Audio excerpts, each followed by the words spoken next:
Unspoiled Network podcast. This is Spoil Me, covering Mage Errant Book 6, Tongue Eater, Chapters 24, 25, 26, and 27. Mad Plans, A Foolish Risk, Shaky Ground, and Game Changer. In these chapters, I thought I knew what we were doing in this other world, but I did not. Our friends have a whole other plan in mind, and I am so very here for it. I just can't wait to see what this looks like. Welcome to Spoil Me.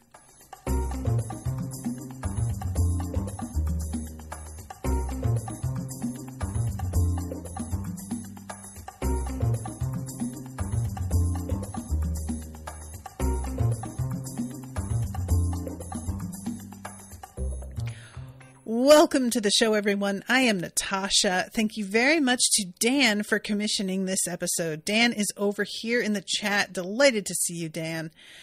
I keep forgetting that there's 7 books in this series and that this is the penultimate book. So, next book is our last book.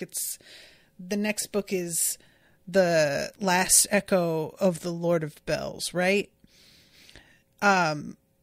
I can't believe how almost done we are. I feel like this series flew by, and there's a part of me that we're accessing this kind of new level of power here in these chapters, and I'm already regretting that we don't get to have more books with them doing wild shit with this, which is not to say that it's necessarily going to be unsatisfying. I may reach the end of the book and be like, that was just enough. That was right. But as of right now, I'm like, oh, you just unlocked this and we've only got 1.5 books to go. So let's start off with Mad Plans. We do a jump back to a week earlier, which I am a real fan of this kind of storytelling device. It can be kind of infuriating. It's one of those things that's sort of similar to doing chapters broken up in different time periods. If you guys have read that sort of thing, there are a lot of books that'll have one chapter in the present, and then the next chapter will be 20 years in the past, and then the next chapter in the present, and the next 20 years in the past. And I always enjoy getting to read things that recontextualize stuff that I've already read or seen, because I just think it's a fun trick where if you're watching something, you can sort of think you understand what's going on, and then they just tell you, well, here's what was really happening, and all of a sudden you're like, oh my god, I really misread that, which is it's not only a fun storytelling device, but it's also a good reminder as a human being that context doesn't always look like what it looks like. Sometimes the simplest answer is the correct answer, but sometimes you're just wrong. Sometimes shit isn't what it looks like. So anyway, when we jump backward, I'm like, oh, okay, so now we're about to find some shit out. And it's all in italics, by the way. So Hugh is saying it's really not a plan. I don't know if you noticed when Ava was here that I didn't talk about how I planned to pump energy into the bond. I have found a few methods, but most of them are horrifically unethical or even monstrous. Show of hands, who wants to know what the horrifically unethical or even monstrous options are? I just out of curiosity, I just really want to know. It feels like human sacrifice. That's what it feels like to me, right? Is that you're taking somebody and killing them and using the power of their life force or their entire mana reserve or whatever. I don't know, but it just feels like you are going to have to kill innocent people to accomplish whatever this is. I just want to know, though. I can theorize all I want, but I just want to know. So, of course, Sabe is like, well, you said most, which means that you have found one that you think is going to work. And Godric says, "Hugh already told us." "No, I didn't. You said that normally there was only one time when a warlock bond gets enough energy, and it's when a warlock first pacts." And Talia's like, "Oh, so just make a new pact. That'll do it, right? Like, just do another magical object, or you could, He says, "Well, the amount of mana is more than I'm going to get from pacting to any sort of, like, inanimate object." And Sabe says pact with Indris then, because reminder, this is like before he did the Indris thing. And he says it's not that simple. And when she says why not, he says because I don't want to dishonor Candoron like that. Which I guess what he means is simply pacting with another great power, period, feels like it's not honoring her. And I do understand what he means. A part of me wants to be, like, frustrated with him and be like, dude, just get over it and do what needs to be done. But there is an aspect to all of this of that, like, Candoron didn't trust the allies in her coven completely, and that there would be, by the nature of the bond that she has with Hugh, there would be a change in that if she knew he were bonded to someone else that was also as powerful, or if not as powerful, certainly on a level where it could be difficult for her or dangerous for her. So, a part of me was just kind of like, oh my God, dude, stop being precious about it.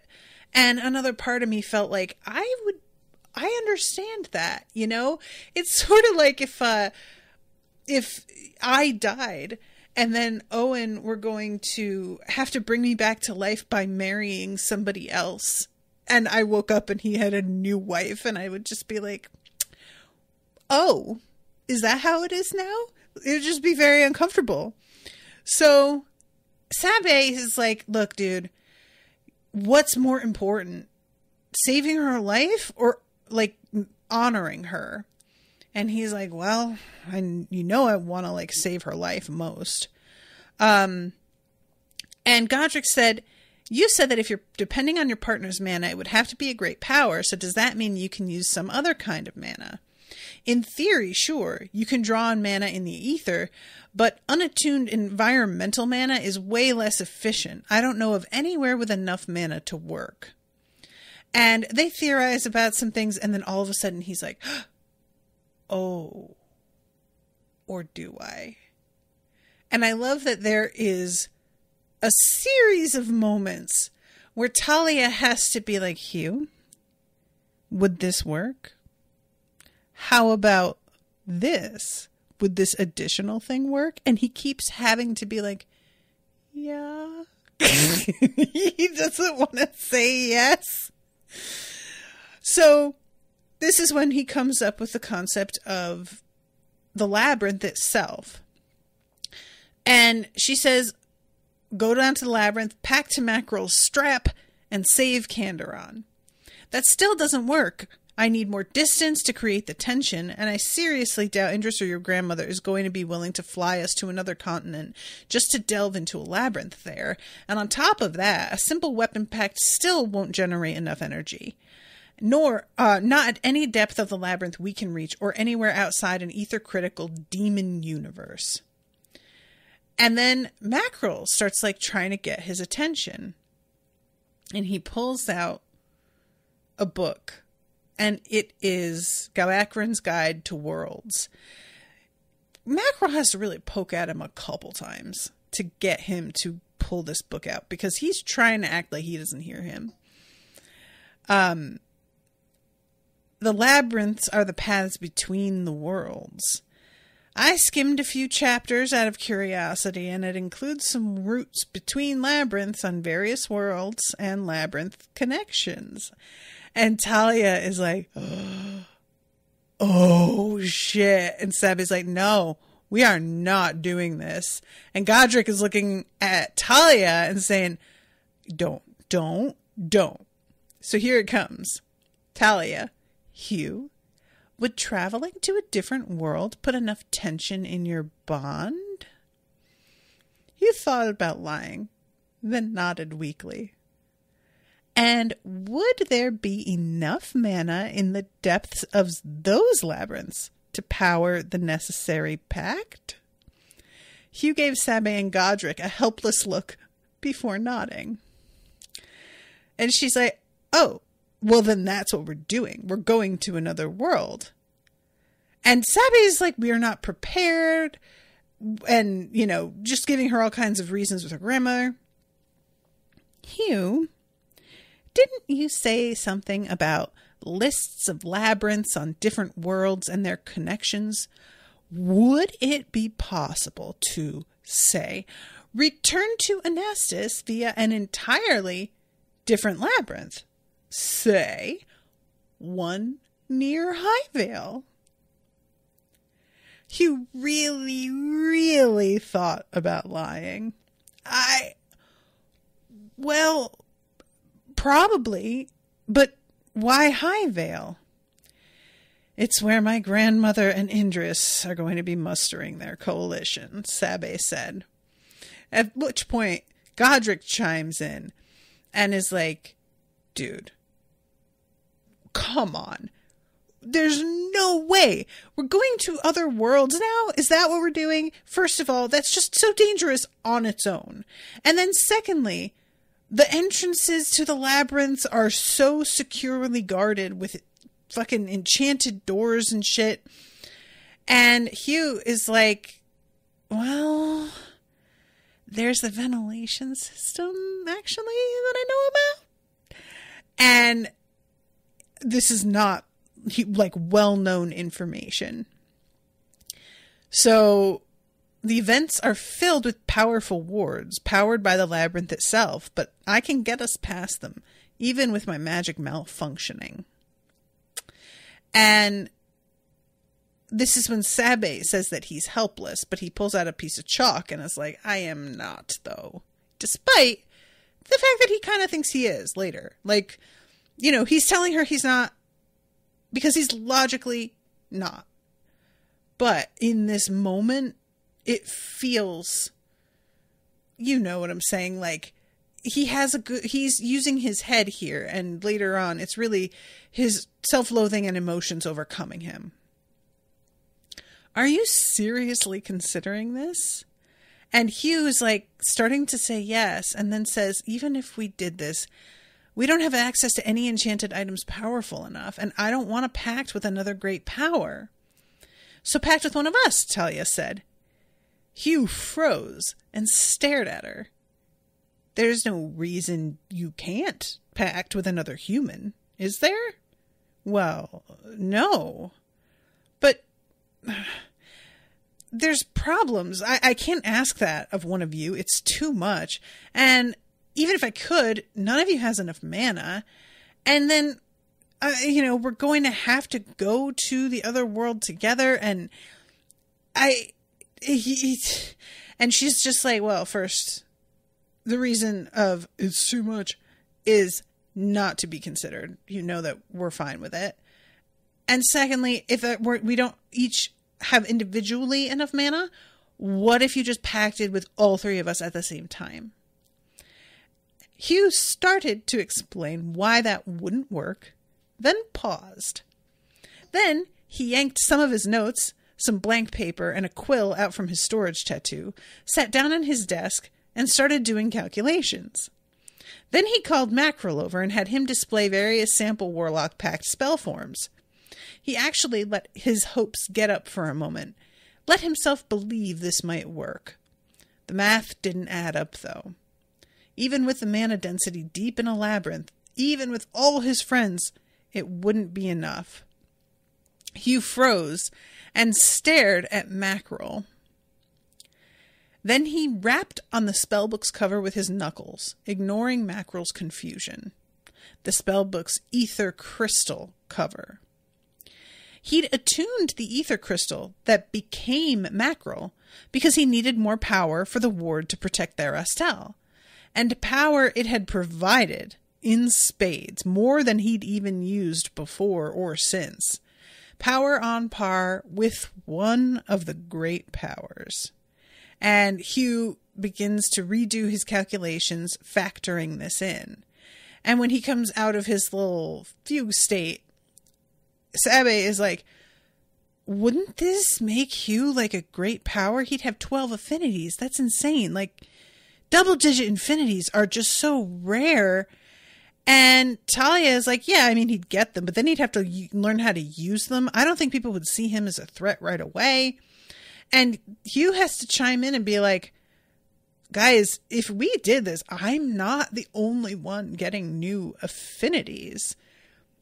If we pact together, I can give each of you one another's affinities. And I probably could even give you Canderons.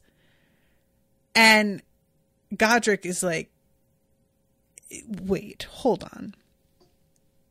If this is possible, which I'm not saying it is, but if it were, don't you think lots of people would have attempted this before? And Hugh is like, I think they have. And probably don't advertise it. You know, like there's probably a lot of mages and stuff out there that have powers that feel out of proportion to what they should have access to. And if you put it in this context, maybe it starts to make a little sense.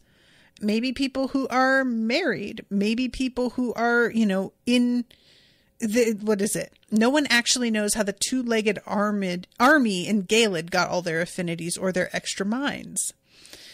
There's nothing that would say it's impossible. It's just prohibitively challenging. And he explains that also what he's doing to sort of calculate how this would work is all based on information from books that were Canderon's exclusive library. Like, it's not like all of this experimentation is out there for anybody to read and try. This is stuff that's sort of being pieced together by him from very exclusively accessible information.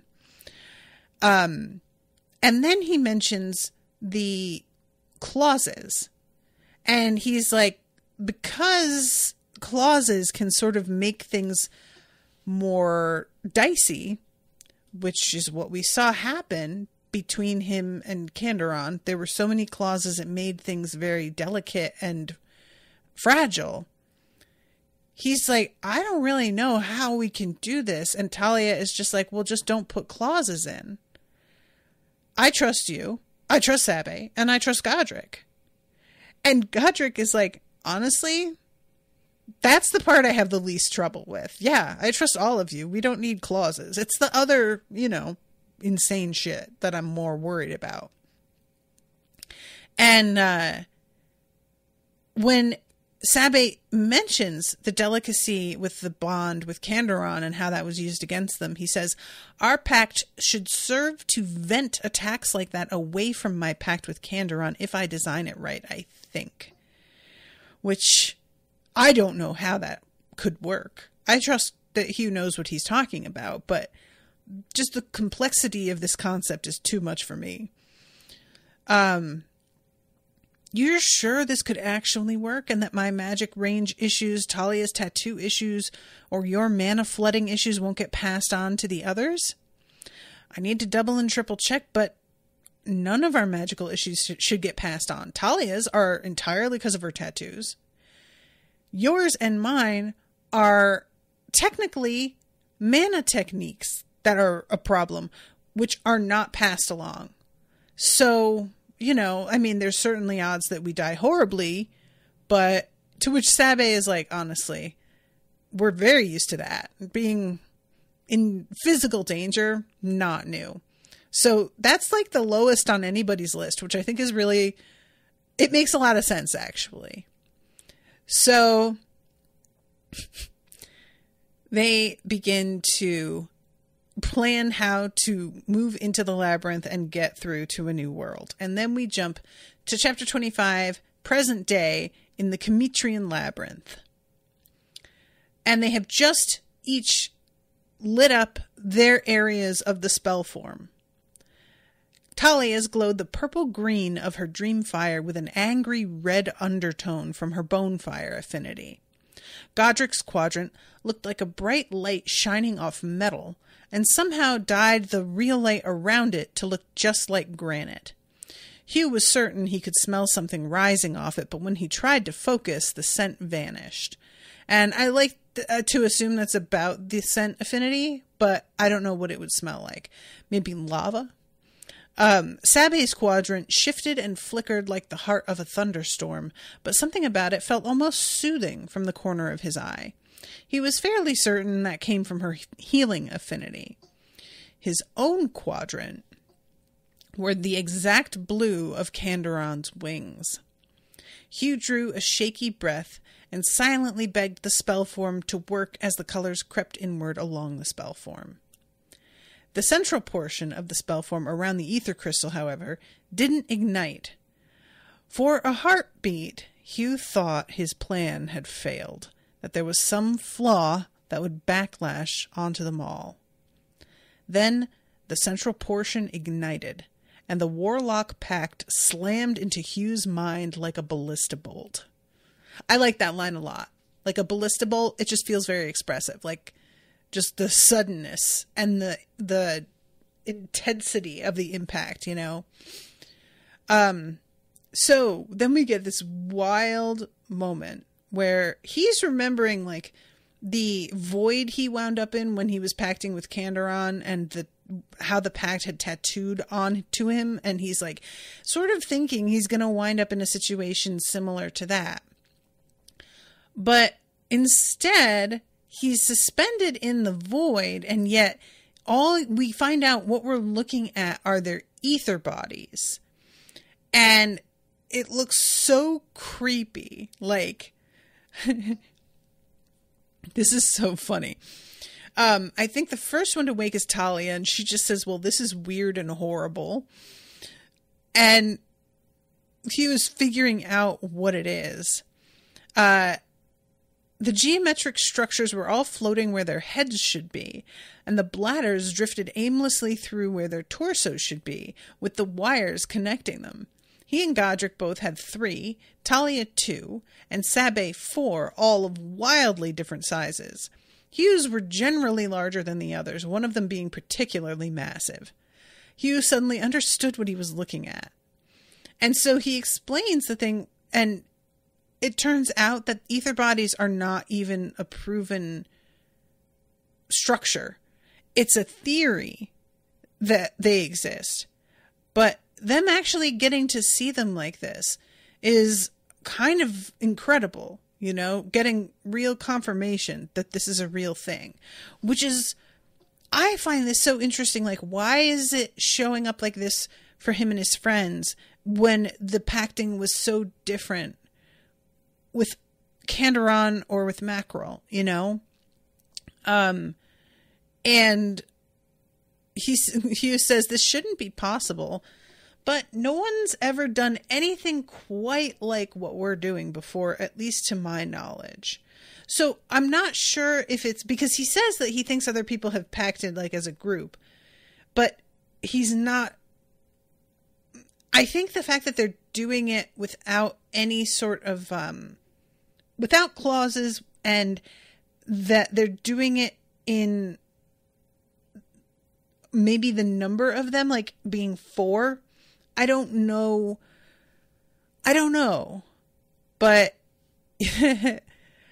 Dan says, I gotta love how bad an idea Hugh thinks it is, from reading from earlier, but yeah. Eduardo says they're attuning an ether crystal at the same time. Oh, the crystal. I didn't really think about that, but yeah, that's true. Dan says 4 pacting at once on another world with someone already pacted.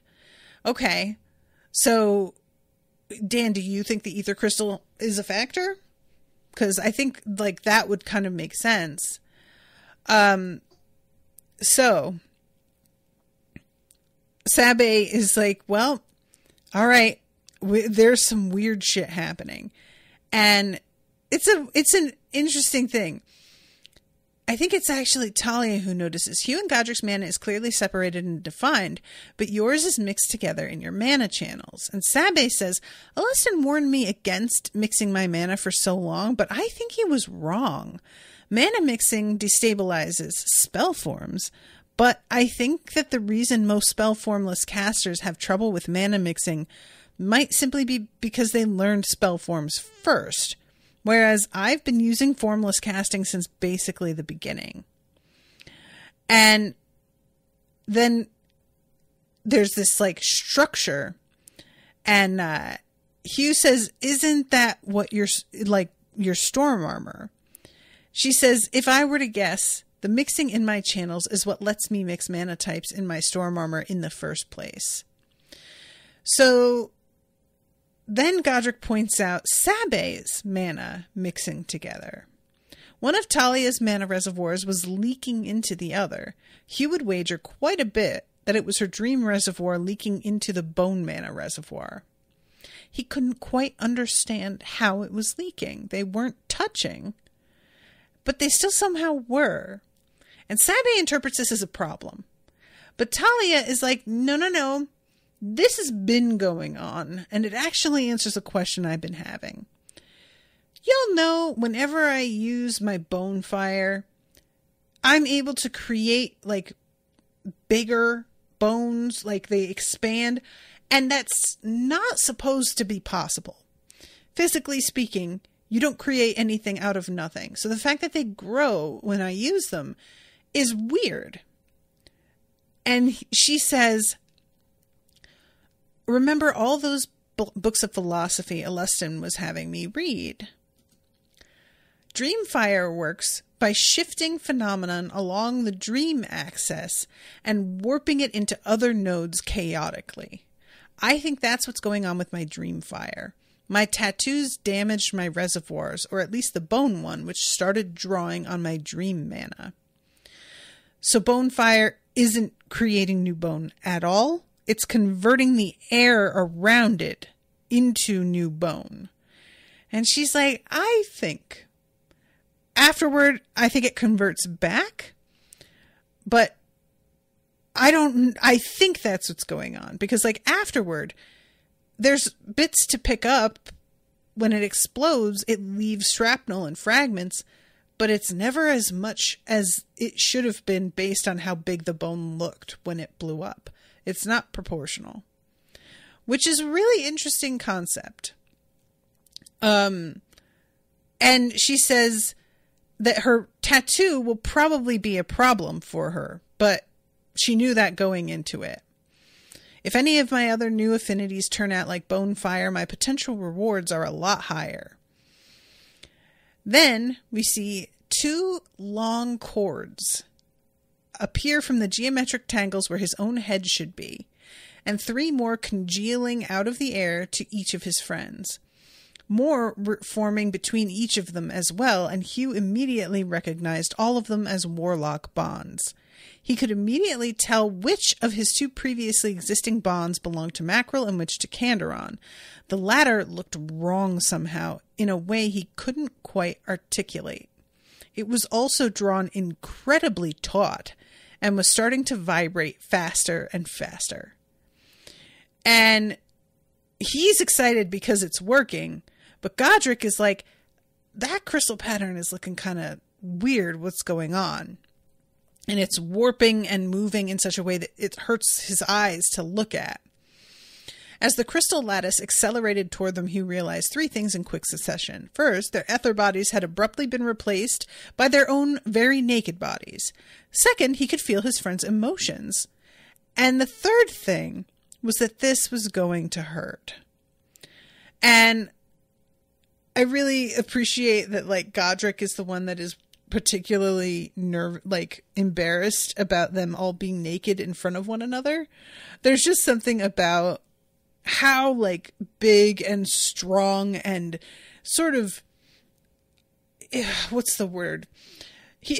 Godric is just such a force of nature, he feels like in some ways, that knowing he's got a little bit of insecurity, but like, I don't want him to see me naked. It's just sort of cute, you know? Like, I would certainly not want that either, but I don't know. It's just sort of adorable. So Hugh loses track of time here.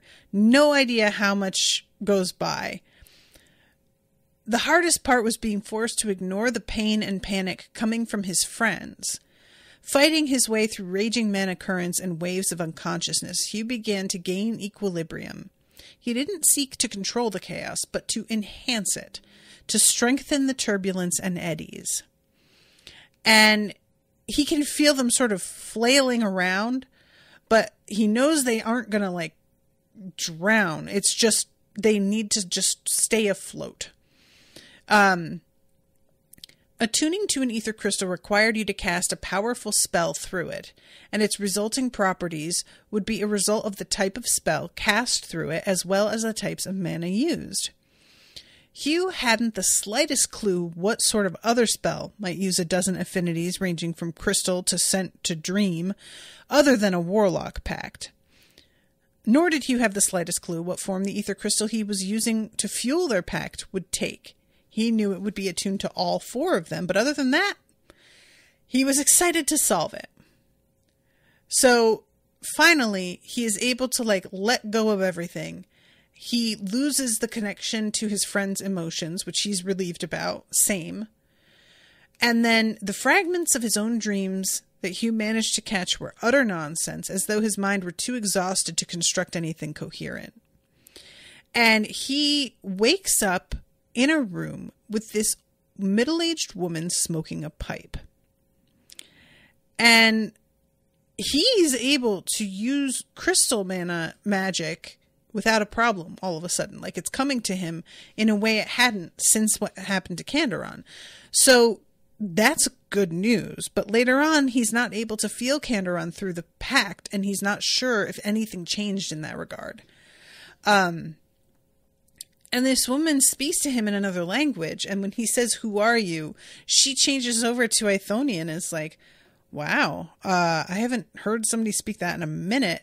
I didn't think that language was going to be able to be used again for at least another couple of centuries. And that, I'm assuming, she says with an accent. I'm wondering if the accent is a current thing, or is that what I mean by this is didn't think the language would start to free itself from its bonds from at least another century or two. Is she talking about the languages within the tongue eater that got eaten, and is that why he has an accent, because there's a leakage happening from that? Or is this, does she mean something else? I didn't fully understand, and it may be that I'm not supposed to understand, but I didn't think that the Ithonian language had been encapsulated and hidden. I know that they were having, anytime that they talked about where Ithos was located, that sort of slipped off their brains and they didn't understand or hear it. But I didn't think the language itself that was happening. Dan says Godric is like the Old Spice guy having insecurities. Eduardo says the tongue eater had done something to the Ithonian language to stabilize it, supposedly. Dan says you aren't meant to fully understand yet, but Alestin talked about Ithos stabilizing the Ithonian language somehow. Okay, got it. So she says, you have done something very foolish in the pursuit of power. And you've got good defenses, but you're depending on the magic from only one world, and that's not a great plan.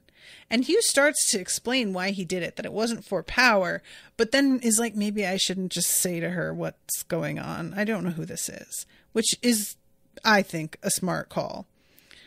And she says, power you've found, and you're lucky no one hungry felt you grab it. Though it is a strange coincidence to find Ithonians off-world while on my way to Ithos, a good omen, I hope. And he asks, what do you want? And she says, I don't mean you any harm.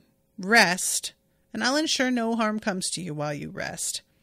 and the smoke rolls over Hugh, and he feels himself falling asleep. And I am desperate to know what the deal is with this lady. I'm sort of wondering if this is someone that had been in league with Candoron, you know, one of the powers from another world that she was accused of collaborating with. She seems dope. The person that I keep imagining for some reason here is, I can't remember her name now. This always happens. Olivia something she's British and she was in Broadchurch, and she's just excellent, like in everything she's in. But this woman, she's not an old woman. She's described as like middle-aged, and is somebody who's just sort of like, well, I'm going to be very matter-of-fact about things. I won't explain myself, but I will just say it. And if you get it, then fine. If you don't, then oh well. And there's just something about that attitude that like reminds me of her a little bit. Olivia Coleman. Thank you, Eduardo. Yeah, that's it. So we leave them and we go to chapter 26, Shaky Ground. And Alustin is over here making golems. He's like really proud of what they can do. And he says they were more effective in battle than most masters of the craft. It was, in Alustin's opinion, better to focus on well-understood, reliable design techniques and use them in novel configurations than to seek out the newest, most complex spell forms. His origami golems were, quite frankly, a bit boring. All they really did was fly toward targets, close enough their razor-sharp wings and edges sliced into them. They didn't even have specialized protocols for combat, just for flight, pathfinding, and flocking behavior. By creating such simple golems with so few rules, Alustin could manufacture far more than any other golem crafter he knew of, and since he was crafting them in paper, his golems were far less mana-hungry than other forms of golems. Stone golems, like in stories, were so mana-hungry that only a handful had ever been built. It just took too much mana to move their weight for long periods. And this is just, again, I just don't want to hear any more about how Alustin manages to like find novel new ways to use his abilities. He has too many advantages. And I just think back, you guys, to when in the first book, what's his face, who I was sort of wondering if he would show up again, the bully. He is saying to, I think he's just like making fun of Hugh and says something like, you're probably going to wind up having a paper affinity or something lame like that. And at the time when he said that, I was like, I don't know, a paper affinity sounds like kind of cool. It sounds like there's a lot you could do with that actually. But I wasn't thinking about it in terms of like this kind of combat. And I like I wound up being too right. I don't want it. Is there any way here's my question. If our friends are able to destroy the tattoo for his, oh my God, what is it called? His little storage tattoo. Would it be impossible for him to get into it? And I know what I'm supposed to be focused on with that is the fact that the tongue eater's in there. But I am going to be honest, what I'm thinking of with that is I would like to destroy his paper supply. Because I believe it's been mentioned a few times that his storage tattoo is like the size of a warehouse. He has got such an insane amount of supply. I would love it if there would be a way to cut him off from access to his paper. And I don't know if that's possible. I don't know if in doing that it could hurt something.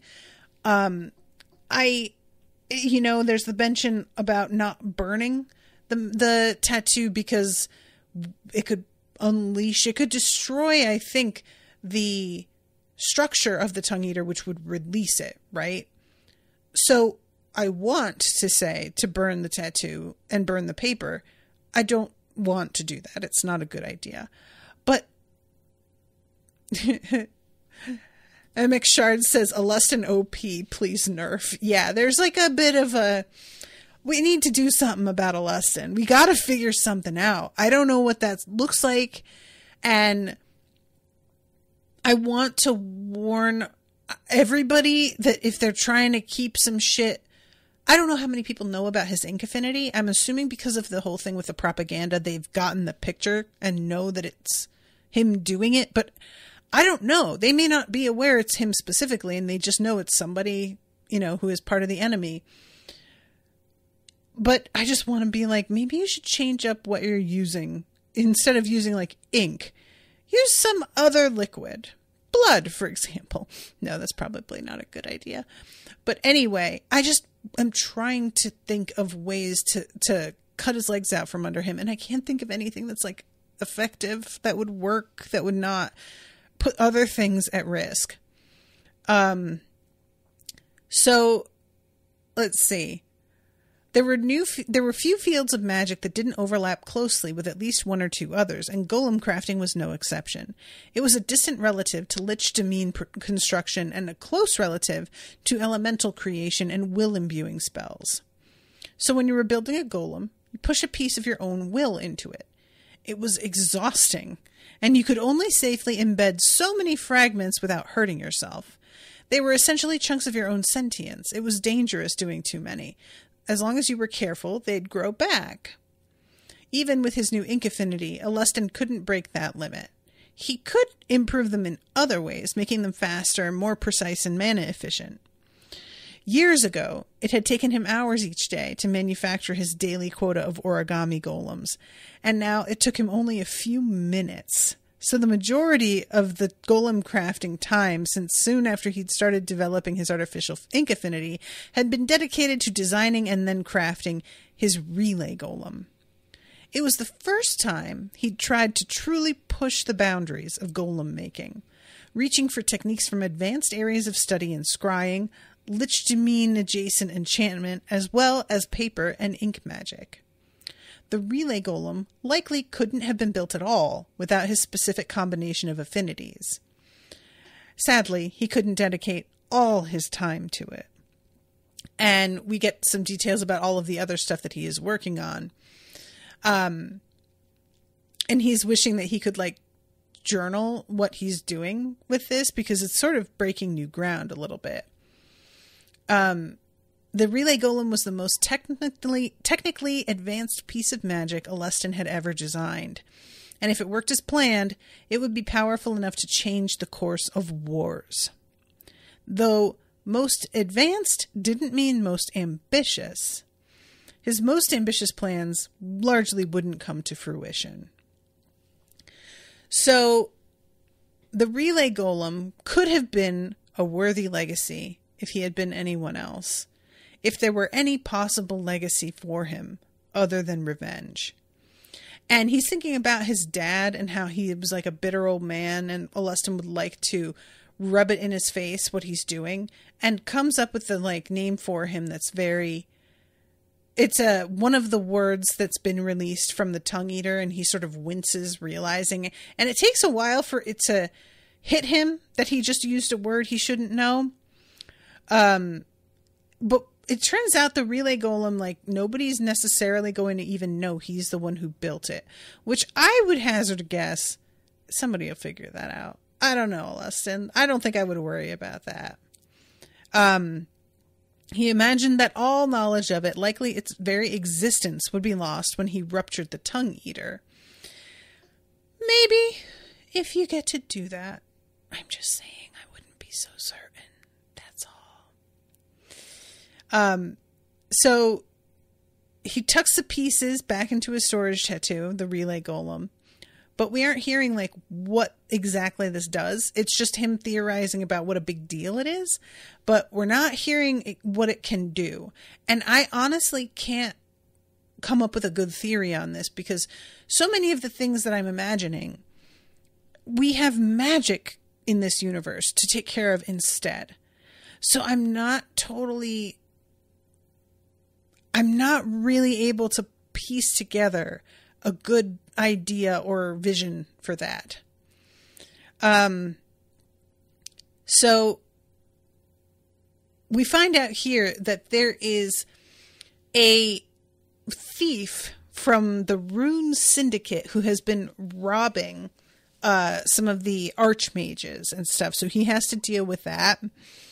It took hours to settle down the argument, and he is just so irritated. This all feels like a waste of time, and he is trying to keep it off his face, and he seems to be succeeding. His exasperation certainly made him much more comfortable with sacrificing his troops to the Tongue Eater, at least. That is the most cold-blooded shit. Look, I'm not trying to say that there aren't times where I'm like, I don't want to deal with these assholes. I just wish I could push them off a bridge and get on with my day. Of course. But this is a thing he's literally planning. This is not a sort of idle fantasy that is sparked by momentary irritation.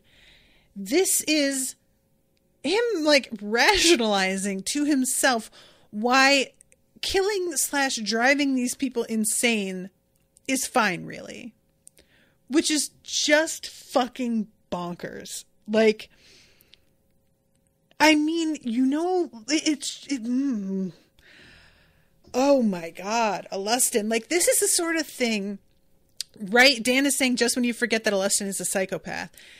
I honestly can't help but think, if he is capable of this at this point, this is not all due to rage at what happened to his family, to his country. It feels like Alustin weren't right to start with. And the fact that he is so creative with his paper affinity, I've been putting it down very much to like, well, he's just brilliant, which, I mean, sure. But after thinking through how he freely admits that he sits back and just, like, in his spare time, one of his favorite things to do is imagine how, like, creative ways to kill Havathi, I'm realizing probably a lot of where his mastery comes from is this sadistic streak that other people don't have.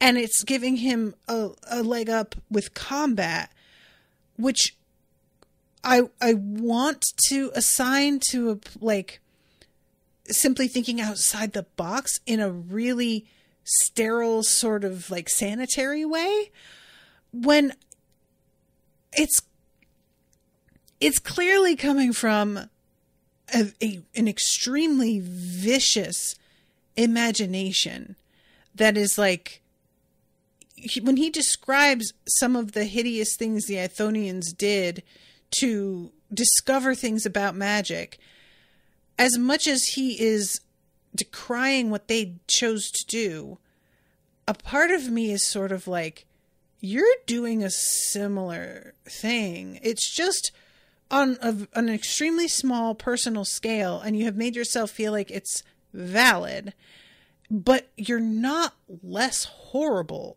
It doesn't seem like it, like even now, and that's setting aside that he's going to unleash the Tongue Eater, which is putting him exactly on par. So what I'm saying is the boy ain't right. And McShards is in the chat. The thought of pushing someone off a bridge is a lot more alarming when you're leading them to the edge of a bridge. Right, exactly. Being passionate about your craft is helpful, but absolutely horrifying when that passion is murder. Alustin's POV spooks me, to be honest. I really get that. Like, it's sort of the way that Dan said, when you forget that he's a psychopath, because it is really easy. He is so detached at times. And it seemed like he did care about his students and stuff to a degree. So you want to assign him a type of humanity that he reserves only for specific, very worthy people. And even them, there's a limit for it, because it doesn't seem like he's at all like, correct me if I'm wrong, I do not remember Alustin having any point where he stops and is like, what I am going to unleash won't affect them. They'll be fine. It seems like he's just sort of like, it gonna do what it do.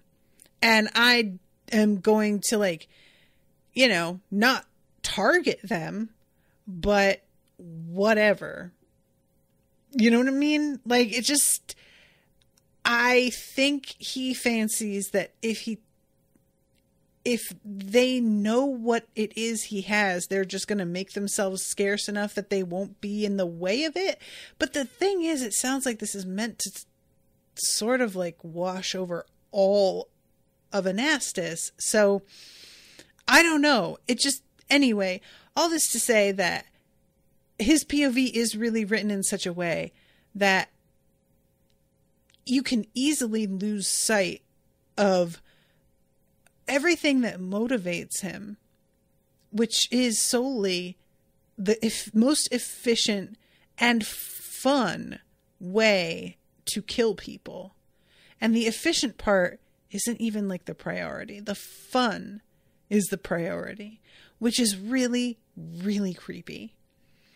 So this is when we go over to Ilinia and Indris. I think it's just the two of them. And they are talking about how it's really clear at this point, Alustin didn't just take plagues. That's not what it is. And Indris is like, girl, you gotta admit it now. Sabe lied to you. I don't know what it is, but it ain't what she said. And Ilinia finally cops to it and is like, yeah, that's true. And honestly, I'm kind of proud of her. But then what is it that we are dealing with here? And they start to sort of, you know, bounce some ideas around. Indris asks, do you think that maybe she's still working with Alustin?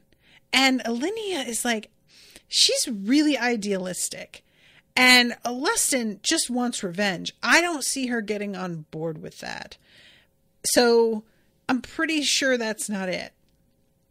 She calls Sabe and her friends unhealthily codependent. Indris snorted. You have dozens of spies monitoring each and every one of your own friends as potential threats.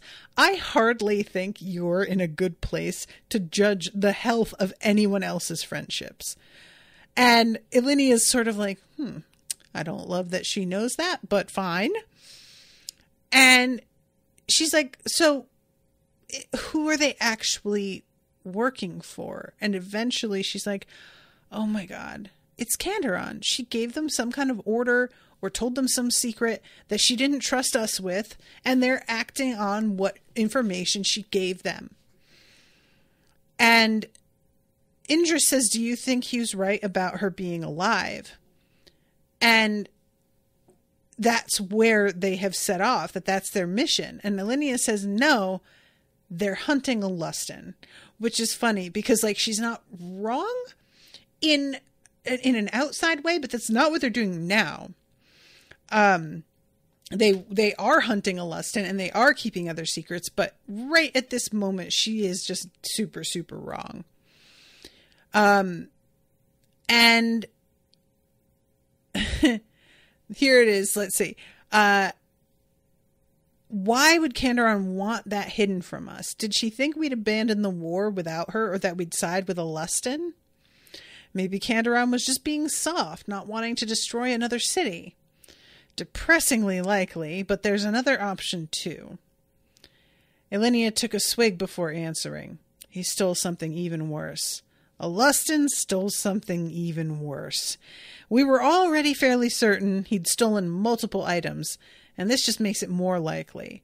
At least one of them was dangerous enough that Kandaron didn't trust us with it, and she's tasked your granddaughter and her friends with recovering it.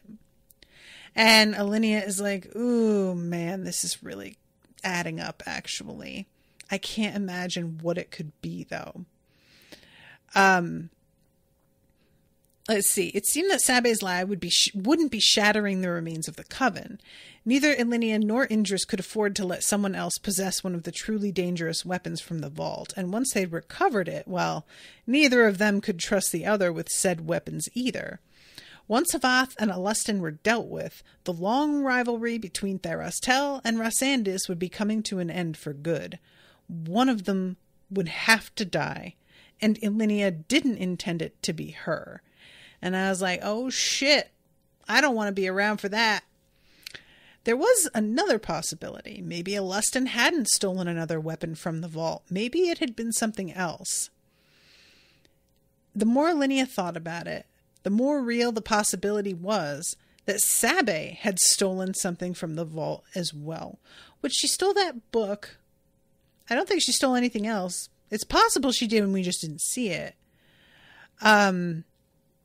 And she's like, maybe in the folly of youth, she'd thought she could break Aithos free of the system of great powers in a single massive act of cataclysmic violence. It was exactly the sort of seemingly clean solution that appealed to so many young idealists. And I'm just like, girl, look, I get what you're thinking.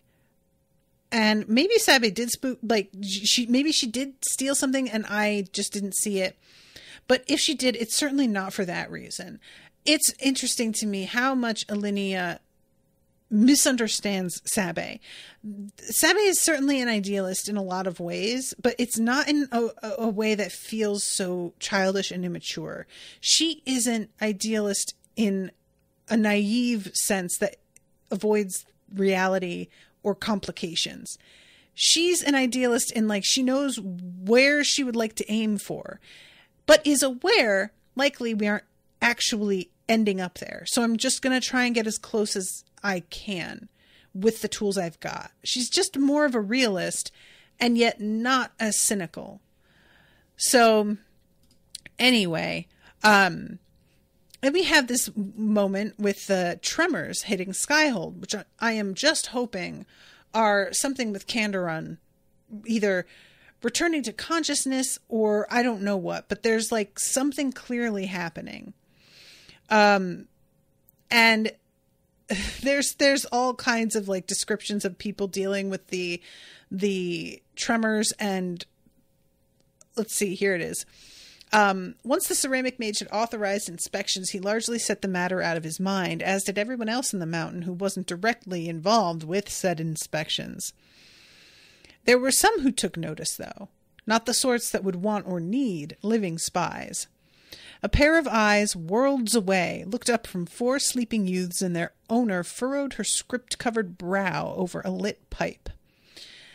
A pair of mismatched eyes, one crystal and one flesh, turned southwest, and their owner smiled mischievously before turning their attention back to their modest home village in the mountains. A diffuse mass of sensory organs looked due north from its demesne by the sea, then dismissed the tremor as unimportant and returned to its watch against the ancient enemies it had been created to destroy. Far below the sand to the west, an impossibly huge form shifted in its sleep, but thankfully didn't wake. Thankfully is right. In southern Sarnassus, deep within the heart of the Aito forest, a single half-mile strand of spiderweb vibrated, and thousands of arachnid eyes contemplated it thoughtfully with a single mind. And there's more of this. I won't read all of them. But the index feels something change. The pain recedes for a second, and it reaches out, does not feel anything, and the pain winds up coming back. And I was like, oh no, I don't like that it came back, because that feels like the thing with Kandaron is not resolved. So then, last chapter, 27, Game Changer. And this is interesting. All of them are waking up, and they are experiencing a link that causes them to have this extreme vertigo when the others move, because they're sitting still and the other is sitting up from being passed out, and they're feeling as if they're moving upward, but they're not. And so it's like causing a lot of real, they're all having to sort of stop, close their eyes, take breaths, and sometimes just let themselves fall back on the ground and like get used to it again and try and move slowly. Did your new mana reservoirs bud or split? Mine budded. Budded, Godric said. He was interrupted by Sabe rolling over. And she says, shouldn't you have woken up next? I thought it was like aether sickness, that it would go in order of number of mana reservoirs. Maybe it's about total mana reservoir volume? And Sabe is asking, did it bud or split for all of them as well? And Godric points out there is, let's see, that's where the head-size ether crystal had lain, and there are 4 crystalline rings. Talia had personally been hoping for daggers that shifted colors. And I love that because I feel like this is Brian Bierce just theorizing what he could have done. Like, this is him, you know, just putting it out there. Well, maybe I could do, and he puts it in here, John Bierce, sorry, not Brian. And he puts it in here just as like, all right, I'm not doing this, but it's too cool an idea to not at least write down. So I'm just going to mention it as a thing. I like that idea. So they each have a different ring, and the rings sort of like call to them and have colors that line up with one of their affinities. And she's a little bit trepidatious about putting hers on because if things go wrong with magical rings, they could blow your fingers off. So she chooses her pinky because it's the one she's like the coolest with losing, which I think is very practical and pragmatic. And it also like resizes to her hand precisely. And let's see, her ring is the blue of her tattoos. The other rings were identical. Sabe's was a rich purple, while Godric's was an orange bordering on gold. Hugh's was the same green as Mackerel. And she sits up and they start, let's see, here it is. Their eyes have all changed color. She points out that Sabe's are purple. And Sabe just is like, yeah, we knew this would probably happen. And Talia's like, excuse me, I think eyes changing color is just kind of a big deal. That's all. She says that hers are the same as her tattoos, that blue, and Godric has orange. And Sabe says they're kind of terrifying, mostly awesome. Talia spent a moment studying Godric's eyes, then nodded. Of the 4 of them, his were the most obviously unnatural color. Just then, Hugh woke up, sitting up alarmingly fast, and they all collapse yet again. Hugh is going, where'd she go? And everybody's like, what are you talking about? And he has to explain to all of them what it was that he saw. And is still not understanding really what happened, is worried their wards didn't hold up. He's just like, I don't know what to think. Is she still around? And Talia, apparently when people talk about their dreams, her dream affinity, will have a reaction, but she's not having that. So she's thinking whatever it is he's describing really happened. And Hugh tries to sense the bond, and he says he can't tell if Kandaron is back, if that has worked, but his magic is working again, which is interesting. And he lets Mackerel out of his storage tattoo, and there's a little bit of talk later that Sabe is saying, I think Mackerel is beginning to mature because he's not playing the pranks that he used to, which Mackerel seems really horrified to hear that he grows up, which I don't blame him because growing up sucks balls and nobody should do it. If you have a choice, don't. So he says the pact is stable and getting stronger. The sensitivity of the bond is weakening, so we shouldn't receive any sensory input from each other unless we actively try. I still think it would have been tactically sound if we'd been able to talk over the bond. Would have been super useful in battle. It also would have driven us insane in weeks or months at the most. It's a common danger from improperly constructed warlock pacts. Minds need privacy.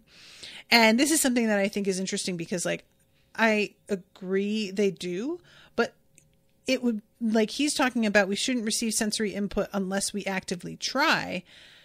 It seems like you could do speaking because you're trying to, and not, you can just read my mind whenever, you know, like that is an option in the Raybearer books. That's what the Ray is they're able to like talk to each other, but they can choose to hide things. It's not like you just automatically have complete access to a person's mind. You can share your memories, but you don't have to. There's a choice. So they put their rings on, and Talia says they're mana batteries. They don't hold much right now, maybe enough to cast a single cantrip for most of our affinities, but they'll grow over time. I know attuned ether crystals are supposed to be powerful, but this is ridiculous, Sabe said. I still don't get how this works or why it should have a coherent magical effect at all. Hugh shrugged. No idea. Candoron thinks it's the subconscious of a crystal mage shaping the attuned crystal's effects. I've seen others suggest it's a sort of echo of the spells you've cast before. And they start experimenting with them. They're working out well. And he casts a spell form on he calls up a spell form on Mackerel's pages, a stone magic spell form. So he does it, and it doesn't work. And they're thinking, oh, this doesn't function. But he says, I have to alter the spell form to handle my mana. Like, the way I'm using this is incorrect.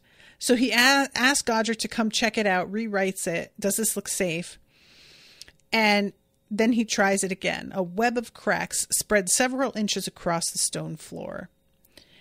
One by one, they began to try out spells from their new mana types. And she is the most nervous, understandably. Once she was sure the version in her mind's eye was correct, she pumped the smallest amount of mana into it she could and still have it work. The light gust of wind that blew across the tiny chamber was almost painfully hot. And the idea that they're all able to use them, I'm just really, really fascinated how this is going to work, because they're able to do it, but they're not, it's tinged with whatever their regular affinities are, it seems like. So that's what I'm really interested in, is like how it's going to combine and manifest that way. And yeah, we have the mention of Mackerel maturing, and that's the end of the chapter. So I'm over time. I have got to go, but I'm really excited to see what's in the future. And I'm definitely going to start reading as soon as I am done recording for the day. So thank you guys so much for joining me. Thank you to Dan for hanging out. And Dan is saying in the chat, it's so cool. Earlier, Dan said Puke City, which I'm assuming is about the vertigo. But yeah, this is really exciting. So thank you all again. Until next time, toodaloo, motherfuckers.